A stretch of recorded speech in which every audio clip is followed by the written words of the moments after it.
Hello, नमस्कार, आदाब, सत श्री अकाल और अस्सलाम वालेकुम। मैं हूं मोहम्मद अहमद काज़मी, लेकर आया हूं आपका पसंदीदा कार्यक्रम ग्लोबल न्यूज़। आज की बड़ी खबर है कि भारत अफ़गानिस्तान की राजधानी काबुल में जल्द ही अपनी एम्बेसी खोल सकता है।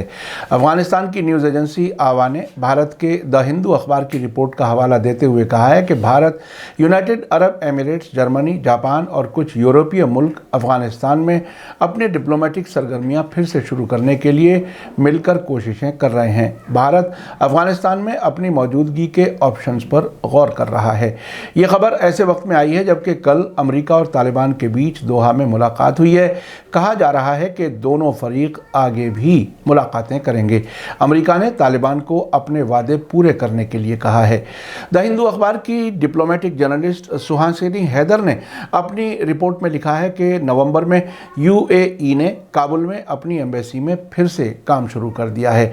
अब से पहले काबुल में रूस, चीन, ईरान, पाकिस्तान, कतर, तुर्की, तुर्कमेनिस्तान और उज़्बेकिस्तान की एम्बेसियां काम कर रही हैं। पिछले महीने अमेरिका और कतर ने काबुल में कतर की एम्बेसी के ज़रिए अमेरिका के डिप्लोमेटिक इंटरेस्ट्स की नुमाइंदगी करने के लिए एक समझौते पर दस्तखत किए थे। आपको बता दूं कि ऐसा इंतज़ाम उस वक्त किया जाता है जब दो मुल्कों के बीच डिप्लोमेटिक ताल्लुकात नहीं होते। मिसाल के तौर पर अमेरिका और ईरान के बीच डिप्लोमेटिक ताल्लुकात नहीं है, लेकिन ईरान में अमेरिका के डिप्लोमेटिक इंटरेस्ट की जिम्मेदारी तेहरान में स्विट्ज़रलैंड एम्बेसी की है, जबकि अमेरिका में ईरान के डिप्लोमेटिक इंटरेस्ट की जिम्मेदारी वाशिंगटन में पाकिस्तान की एम्बेसी के पास है। द हिंदू ने अपनी रिपोर्ट में बताया है कि ऐसे में जबकि तालिबान हुकूमत को मान्यता दिया जाना यानी कबूल किया जाना अब भी दूर है और अभी दूर दूर भी गौर नहीं किया जा रहा है।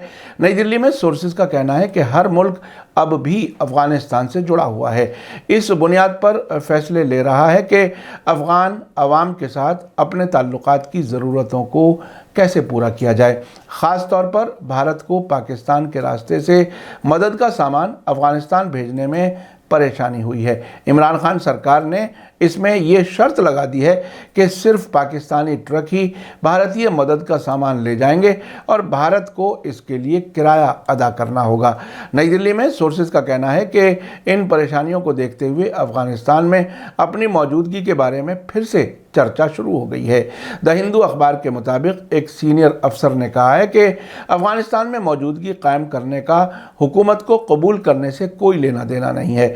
इसका सीधा मतलब है कि आप चाहते हैं कि लोग ज़मीन पर नई हुकूमत से मामलात हल करें, लोगों के साथ ताल्लुक़ जारी रखें। उन्होंने कहा कि मोदी सरकार अपने मिशन को फिर से खोलने की ज़रूरत के बारे में यकीनी नहीं है, लेकिन भारत की स्ट्रेटजी क्या होनी चाहिए इस पर बातचीत की जा रही है। अफ़गानिस्तान की न्यूज़ एजेंसी आवा का कहना है कि इस वक्त काबुल में भारतीय एम्बेसी, जिसे तालिबान के काबुल पर कंट्रोल के 2 दिनों के अंदर खाली कर दिया गया था, बरकरार है और तालिबान फोर्सेस की निगरानी में है।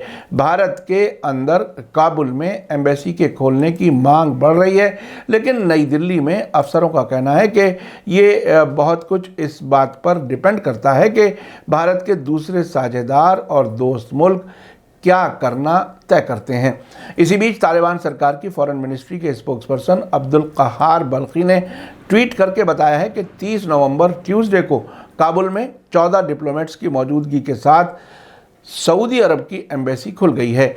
आपको बता दूं कि 15 अगस्त को तालिबान ने अफ़गानिस्तान पर कंट्रोल कर लिया था, जिसके साथ ही भारत समेत बहुत से मुल्कों ने अफ़गानिस्तान में अपनी डिप्लोमेटिक सरगर्मियों को बंद कर दिया था। अमेरिका ने काबुल से अपनी एम्बेसी को कतर की राजधानी दोहा में शिफ्ट कर लिया है।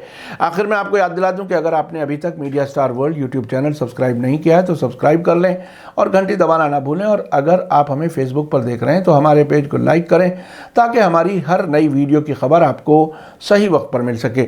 इसी के साथ मुझे दीजिए इजाज़त। ग्लोबल न्यूज़ का ये एपिसोड आपको कैसा लगा कमेंट्स में ज़रूर लिखें। थैंक यू, धन्यवाद, शुक्रिया। जय भारत, जय हिंद। मीडिया स्टार वर्ल्ड के और वीडियो देखने के लिए हमारे चैनल को सब्सक्राइब करें और सीधे नोटिफिकेशन पाने के लिए बेल आइकन दबाएं।